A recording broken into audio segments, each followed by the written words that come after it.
আসসালামু আলাইকুম ওয়া রাহমাতুল্লাহি ওয়া বারাকাতুহু।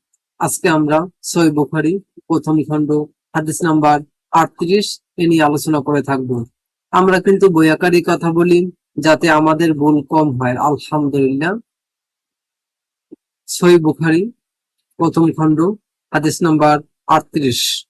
আবু হুরায়রা রাদিয়াল্লাহু হতে বর্ণিত, তিনি বলেন, আল্লাহর রাসূল সাল্লাল্লাহু আলাইহি ওয়াসাল্লাম বলেছেন, যে ব্যক্তি ঈমান সহ পুণ্যের আশায় রমজানের সিয়াম ব্রত পালন করে, তার পূর্বের গুনাহ ক্ষমা করে দেওয়া হয়।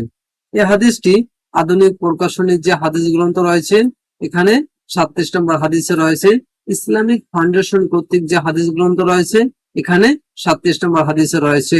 আলহামদুলিল্লাহ, আমরা ক্লাস রূপে 38 নম্বর হাদিসটি শেষ করলাম, আলহামদুলিল্লাহ।